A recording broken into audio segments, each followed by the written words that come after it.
चालू जरा बोलणं झालं. नमस्कार, मी पत्रकार विनोद शिंगे. आज आपण आलोय ने शिवपुरी इथं. संपूर्ण जिल्ह्याचं लक्ष वेधून राहिलेल्या कोल्हापूर जिल्हा परिषदेच्या निवडणुकीला सुरुवात झाल्या. आळते जिल्हा परिषद मतदारसंघातून महाविकास आघाडीच्या वतीनं अलका कांबळे, शिरीष थोरात तसेच मला वाटतं परिटवहिनी यांची उमेदवारी जाहीर झाल्या. प्रचारात आपण आघाडी घेतल्या. एका बाजूला धनशक्ती आणि एका बाजूला जनशक्तीचा रेटा लागलाय. जिल्ह्याचं नेतृत्व करणाऱ्या खासदार राजू शेट्टी साहेबांनी आपली उमेदवारी तात्काळ जाहीर केली. शिरीष थोरात साहेब, आपण नेमका कोणता अजेंडा घेऊन निवडणूक लढवताय? आज आपण पाहत असाल की धनशक्ती विरुद्ध जनशक्ती या ठिकाणी महाविकास आघाडीच्या वतीनं राजू शेट्टी साहेब तसेच बंटी पाटील साहेब, राजूबाबा राजू किसन आवळे तसेच या भागाचे आमचे नेतचे BL शिंगे साहेब तसेच अप्पा एडगे साहेब, या ठिकाणी देशमुख साहेब यांच्या नेतृत्वाखाली निवडणूक लढवत असताना या ठिकाणी प्राधान्यक्रमानं काही मुद्दे आहेत आमचे की रस्ते, गटर, वीज आणि पाणी या ठिकाणी या मूलभूत सुविधा सुद्धा या ठिकाणी आजपर्यंत पोहोचलेल्या नाहीत. पृथ्वी जन्माला आल्यापासून जिथं रोड झालेले नाहीत तिथं महाविकास आघाडीच्या वतीनं लोकांची सुविधा केली जाईल या मुद्द्यावर आम्ही या ठिकाणी निवडणूक लढवत आहोत. आळते जिल्हा परिषद मतदारसंघात काम करत असताना आळत्याच्या अनेक समस्यांसाठी आपण आंदोलन केलं. CCTV कॅमेऱ्यासाठी भीक मागो आंदोलन करणारे आपणच होतात. मला वाटतं आळत्याच्या सर्वसामान्य कचऱ्यासाठी सुद्धा आपण आंदोलन केलं.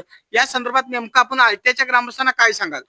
या ठिकाणी आंदोलन करत असताना आमचे सर्वच नेते मंडळी, त्यामध्ये जावेद भाई तसेच अण्णा पाटील असतील, करके अण्णा, प्रवीण जनगोंड, सुकुमार कोटावळे असतील, या सर्वांनीच या ठिकाणी या आंदोलनाचं नेतृत्व केलं होतं. आणि नेमके या मूलभूत सुविधेमध्ये स्वच्छता सुद्धा येते आणि CCTV गावामध्ये आमच्या आळत्यामध्ये चोरीचं प्रमाण वाढलेलं आणि निवेदन दिलेत, आंदोलन केलेत, पण त्याचा काही इफेक्ट झाला नाही. पण शेवटी मोठं आंदोलन या ठिकाणी केल्यानंतर या ठिकाणी त्या ठिकाणी CCTV बसवण्यात आला. जनरेटरसमोर या धनदांडग्या शक्तीला झुकावं लागले. आळत्याच्या पंचायत समितीमध्ये प्रामुख्यानं पाण्याचा प्रश्न असेल, रस्त्याचे प्रश्न असेल, असे अनेक प्रश्न मला वाटते जसं या नेज आणि शिवपुरीची निर्मिती झाली त्या काळापासून जसे प्रलंबित आहेत तसेच आहेत. अनेक लोकप्रतिनिधी आले आणि अनेक लोकप्रतिनिधी गेले, पण या समस्या काही सुटल्या नाहीत. आपण नेमकं यासाठी काय करू शकता?